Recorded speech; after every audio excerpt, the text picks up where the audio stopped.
दोस्तों, अगर आप और अच्छी नींद चाहते हैं तो हमारी प्यारी सी ऐप नींद को इंस्टॉल करें। इस ऐप पर आपको एक्सक्लूसिव स्लीप स्टोरीज़ मिलेंगी और आप बिना यूट्यूब प्रीमियम के भी इन स्टोरीज़ को बैकग्राउंड में सुन सकेंगे। इंस्टॉल करने के लिए आप हमारी वेबसाइट neend.app पर ज़रूर आइए और अच्छी कहानियाँ, स्लीप म्यूज़िक, कुछ टिप्स सुनने के लिए इस चैनल को सब्सक्राइब कीजिए। अगर आपको पायल यानी मेरे द्वारा कही गई और भी कहानियां सुननी है तो कमेंट करके मुझे जरूर से बताएं। लाइक, शेयर और सब्सक्राइब करके हमें सपोर्ट करें। नमस्कार, मैं हूँ पायल। आज सुनिए पौराणिक कथा से प्रेरित स्लीप स्टोरी। महाभारत में कई सारी प्रेम कथाओं का भी जिक्र है। इनमें अर्जुन की भी प्रेम कहानी है। अर्जुन ने वनवास के दौरान उलूपी नाम की एक जलपरी से शादी की थी। उलूपी एक पुराना बदला लेने के लिए अर्जुन को पाताल लोक में खींच कर लेके गई थी, लेकिन वहां पहुंचने पर वह उन पर मोहित हो गई। उसने अर्जुन के सामने शादी का प्रस्ताव रखा। अर्जुन ने उसकी शादी का प्रस्ताव स्वीकार कर लिया। कुछ दिन अर्जुन ने पाताल लोक में गुजारे। अभी उनके वनवास के दिन बचे हुए थे, इसलिए उन्होंने वहां से वापसी का फैसला लिया। महाभारत के युद्ध में विदा लेते वक्त उलूपी ने अर्जुन को शाप मुक्त भी कर लिया। उसने अर्जुन को जल में हानि न होने का वरदान भी दिया। वनवास के दिन पूरे करने के लिए अर्जुन भटकते हुए मणिपुर पहुंच गए। वहां उनकी मुलाकात चित्रांगदा से हुई। चित्रांगदा बहुत सुंदर थी। अर्जुन उनसे प्रेम करने लगे। बाद में उन्होंने राजा चित्रवाहन के सामने उनकी बेटी चित्रांगदा से विवाह करने की अनुमति मांगी। राजा से अनुमति मिलने के बाद उन्होंने चित्रांगदा से विवाह कर लिया।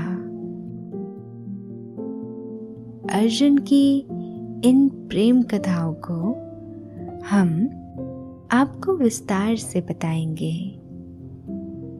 लेकिन पहले आप अपने आसपास की सारी लाइट्स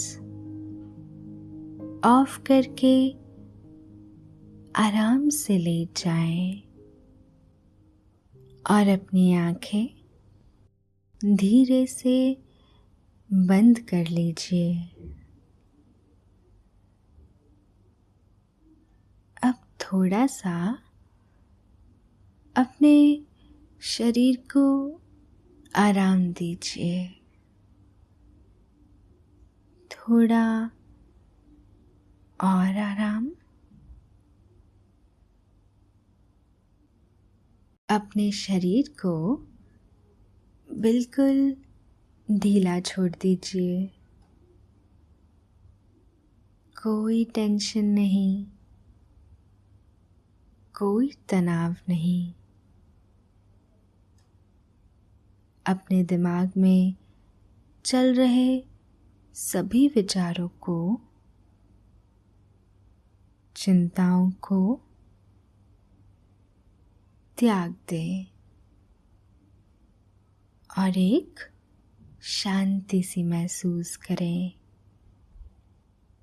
सभी नेगेटिव और पॉजिटिव विचारों को धीरे धीरे निकाल दें और हाथों को सीधा करके अपनी कमर के साइड में रख लीजिए। अब अपनी सांसों पर ध्यान लगाएं।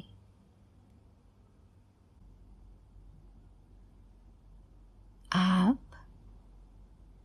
अच्छा महसूस कर रहे हैं, खुद को काफी हल्का फील कर रहे हैं। सब तरफ शांति है, सुकून है और खामोशी है।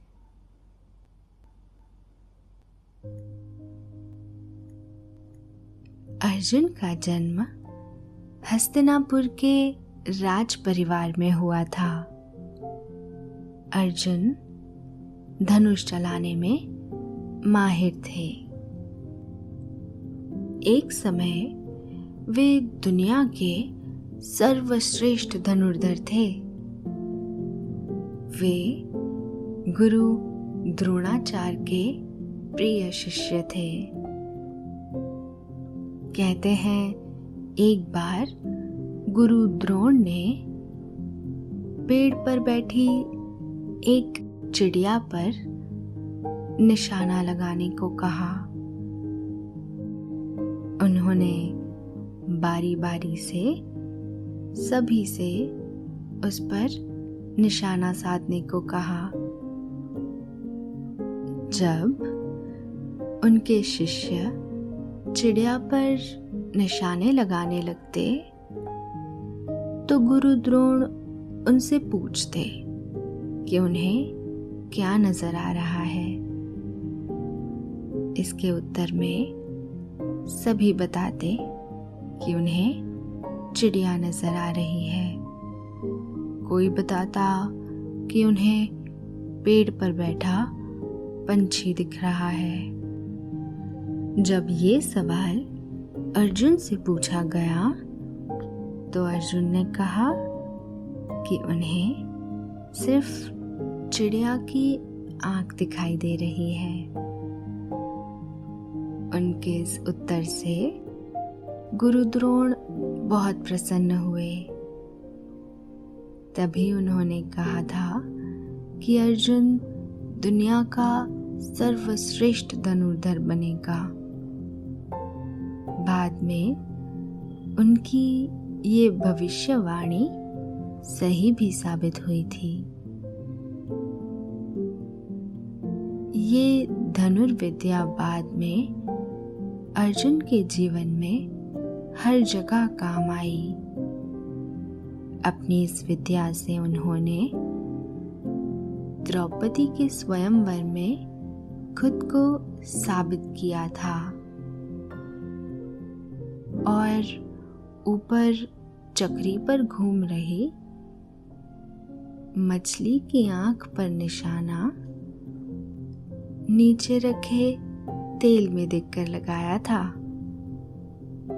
ये सफलता हासिल करने के बाद उनका विवाह द्रौपदी के साथ हो गया था। एक घटनाक्रम में अर्जुन को वनवास पर जाना पड़ा था। इस दौरान ही अर्जुन के प्रेम हुए।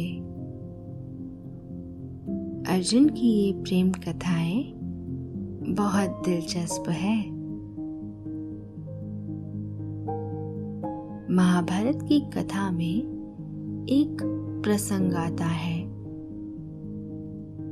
पांडव द्रौपदी के साथ विवाह करके इंद्रप्रस्थ लौट चुके थे। पांचों भाई साथ रहते थे। भाइयों में अपार प्रेम था। एक दिन पांचों भाई महल में बैठे हुए थे। तभी नारद जी का उधर आगमन हुआ। सभी ने उनका आदर सत्कार किया। वहां मौजूद द्रौपदी ने उनका आशीर्वाद लिया और वहां से चली गई। द्रौपदी के जाने के बाद नारद मुनि ने पांडवों को एक कथा सुनाई। बहुत पुरानी बात है। सूंड और असुंड नाम के दो असुर रहा करते थे। दोनों भाइयों में आपस में बहुत गहरी मित्रता थी। कहते थे वे दो बदन एक जान है। बिना एक दूसरे के वे एक पल भी नहीं रह पाते थे। एक बार दोनों ने ही ब्रह्मा जी की घोर तपस्या की। उनकी तपस्या से प्रसन्न होकर ब्रह्मा जी प्रकट हुए और उनसे वरदान मांगने को कहा। सूंड और असुंड ने उनसे अमर होने का वरदान मांगा। ब्रह्मा जी ने उनसे कहा कि ये वरदान सिर्फ देवताओं के लिए ही है। इसके बाद सूंड और असुंड ने चतुराई दिखाते हुए एक वरदान मांगा। उन्होंने वरदान मांगा कि दोनों भाइयों की मृत्यु एक दूसरे के हाथ ही हो सकती है। इसके अलावा तीनों लोक में कोई भी उन्हें मार नहीं सकता है। ब्रह्मा जी ने उन्हें ये वरदान दे दिया और इसके बाद विवाह से चले गए। वरदान मिलते ही दोनों भाइयों ने पूरी सृष्टि में आतंक फैलाना शुरू कर दिया। जब अति हो गई तो देवताओं ने ब्रह्मा जी से रक्षा का अनुरोध किया। ब्रह्मा जी ने इसका एक उपाय निकाला।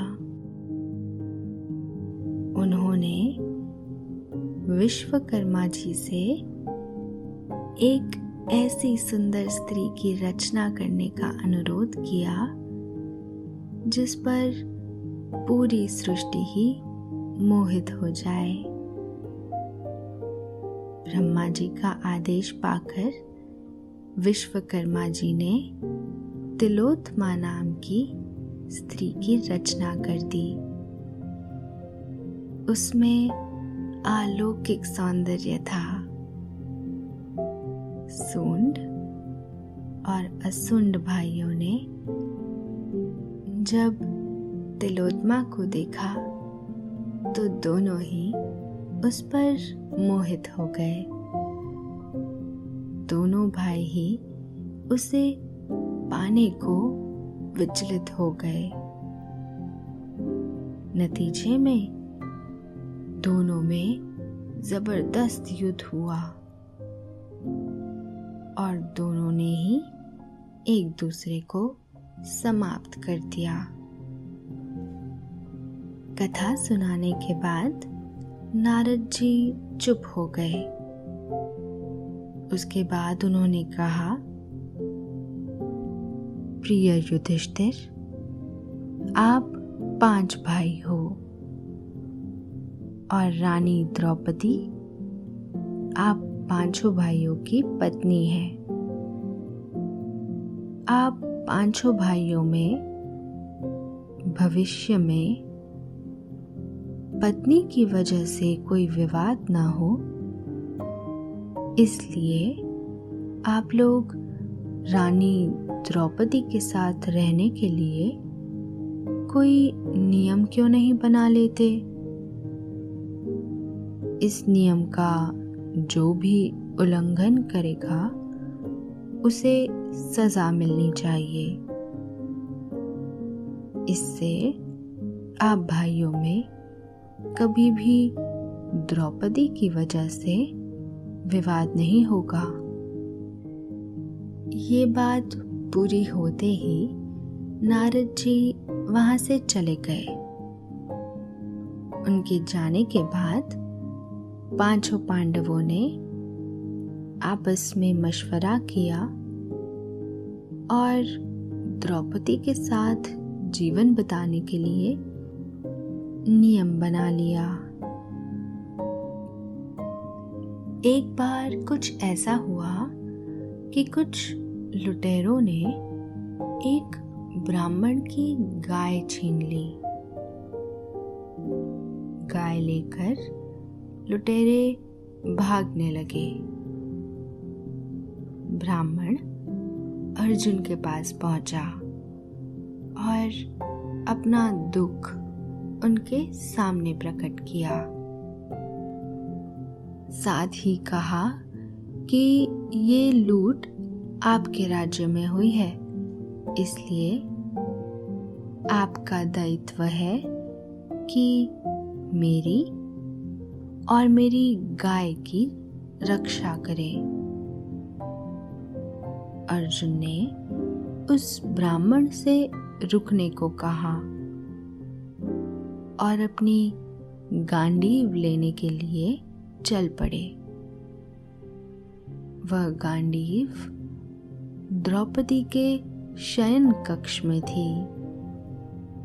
उस वक्त द्रौपदी और युधिष्ठिर साथ में थे।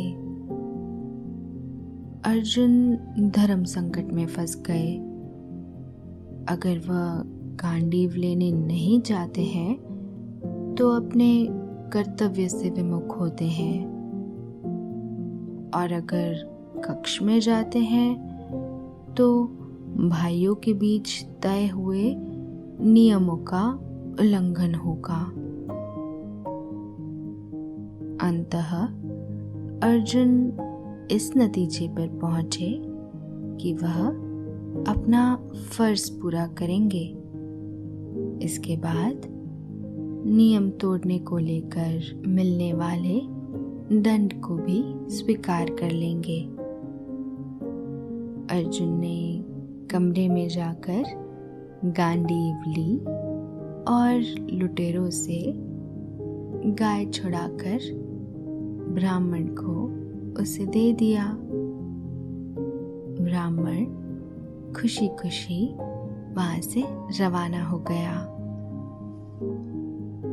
इसके बाद अर्जुन वापस युधिष्ठिर के पास आए और उनसे नियमों के मुताबिक 1 साल के वनवास पर जाने की इजाजत मांगी।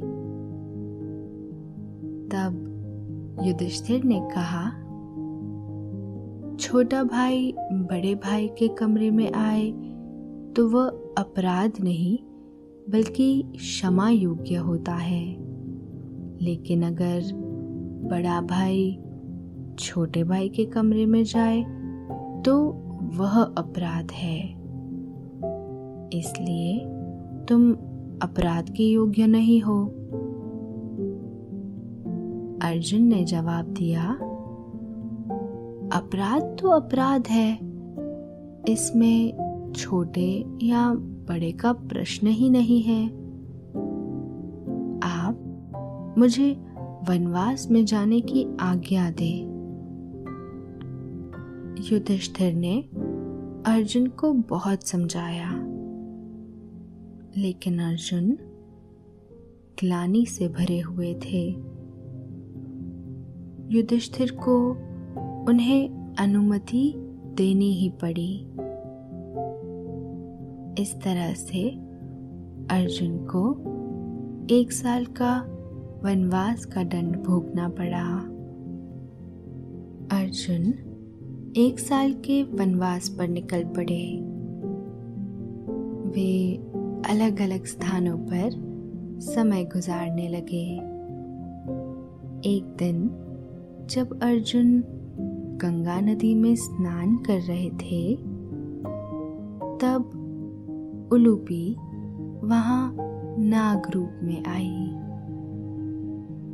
और वो अर्जुन का पैर पकड़कर पाताल लोक में खींच कर ले गई। दोस्तों, अब से आप आपकी मनचाही दादी और नानी की कहानियों से प्यारी नींद की कहानियां सिर्फ और सिर्फ नींद ऐप पर ही सुन पाएंगे। तो इसी तरह हमारे साथ कहानियों के जरिए जुड़े रहने के लिए आपकी अपनी नींद ऐप इंस्टॉल करें। पाताल लोक में खींच के ले गई। वहां पहुंचकर उलूपी अर्जुन पर मोहित हो गई। उसने अर्जुन के सामने विवाह का प्रस्ताव रखा। उसने ये भी कहा कि अगर अर्जुन ने इनकार किया तो वो जीवित नहीं रह सकेगी। अर्जुन ने उलूपी से विवाह करने का प्रस्ताव स्वीकार कर लिया। इसके बाद दोनों का विवाह हो गया।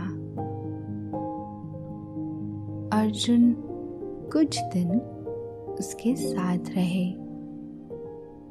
जब काफी समय गुजर गया तो उन्होंने वापसी का फैसला किया। उन्होंने उलूपी से विदा होते समय कहा कि मैं कुछ मजबूरियों की वजह से तुम्हें पृथ्वीलोक नहीं ले जा सकता। कहते हैं अर्जुन ने ऐसा इसलिए कहा था क्योंकि द्रौपदी ने शर्त रखी थी कि पांडव अगर किसी और से विवाह करेंगे तो वो उसके विवाह बंधन से मुक्त हो जाएगी। उलूपी ने अर्जुन की बात मान ली। जब अर्जुन वहां से जाने लगे तो उलूपी ने अर्जुन को वरदान दिया कि वे पानी में भी जीवित रह सकेंगे और पानी का कोई भी जीव उनको कभी अहित नहीं कर सकेगा। इसके बाद अर्जुन पाताल लोक से वापस आ गए। अर्जुन वनवास के दिन पूरे करने लगे। तपस्वी मुनियों से सुशोभित महेंद्र पर्वत का दर्शन करने के बाद अर्जुन समुद्र के किनारे किनारे यात्रा करते हुए मणिपुर जा पहुंचे। वहां शहर घूमते घूमते उन्होंने चित्रांगदा को देखा। वे चित्रांगदा पर मोहित हो गए। चित्रांगदा वहां के राजा चित्रवाहन की बेटी थी। अर्जुन मन ही मन चित्रांगदा से प्रेम करने लगे। आखिरकार वे उसके लिए विवाह का प्रस्ताव लेकर राजा चित्रवाहन से मिले। राजा ने जब अर्जुन का परिचय पूछा तो अर्जुन ने उत्तर दिया, मैं महाराज पांडु और कुंती देवी का पुत्र हूँ। मुझे लोग धनंजय कहते हैं। राजा ने उन्हें सांत्वना देते हुए बताया, इस कुल में प्रभजन नाम के एक प्रसिद्ध राजा हुए हैं। उनको कोई पुत्र नहीं था, अतः उन्होंने पुत्र की इच्छा से उत्तम तपस्या प्रारंभ की। उन्होंने तपस्या से पिनाकधारी देवाधिदेव महेश्वर को संतुष्ट कर दिया। तब देव देवेश्वर भगवान उमापति ने उन्हें वरदान देते हुए कहा था, तुम्हारे कुल में एक एक संतान होती जाएगी। इस कारण हमारे इस कुल में सदा से ही एक संतान ही होती चली आ रही है। मेरे अन्य सभी पूर्वजों के तो पुत्र होते आए हैं, परंतु मेरे यहाँ कन्या ही पैदा हुई है। अब यही इस कुल की परंपरा को चलाने वाली है। इसे मैंने पुत्र की तरह ही पाला है, इसलिए मेरी एक शर्त है, चित्रांगदा से तुम्हें जो पुत्र पैदा होगा उसे तुम्हें मेरे पास ही छोड़ना होगा, ताकि वो इस कुल की परंपरा को चला सके। अर्जुन ने राजा चित्रवाहन की बात मान ली। अर्जुन ने पाणी ग्रहण करके चित्रांगदा को पत्नी स्वीकार कर लिया। इसके बाद वे काफी दिनों तक वहां ही रहे। उन्हें एक पुत्र हुआ। इसके बाद अर्जुन ने वहां से विदा ली और वनवास के बाकी बचे दिन काटने के लिए तीर्थों की यात्रा पर निकल पड़े। अभी आपने महाभारत काल में अर्जुन के वनवास और इस दौरान उनके प्रेम और विवाह के बारे में कथा सुनी। अब आपके सोने का समय हो रहा है। नींद आपकी पलकों के सिरहाने आ बैठी है। वह आपकी पलकों को आहिस्ता आहिस्ता ठपकी दे रही है। नींद आपकी आंखों में भरती चली जा रही है। आप धीरे धीरे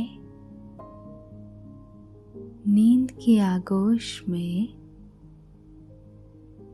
समाते चले जा रहे हैं, समाते चले जा रहे हैं। दोस्तों, अब से आप bed time stories, guided meditations, relaxing music, इन सब का आनंद नींद ऐप पर ही उठा सकते हैं।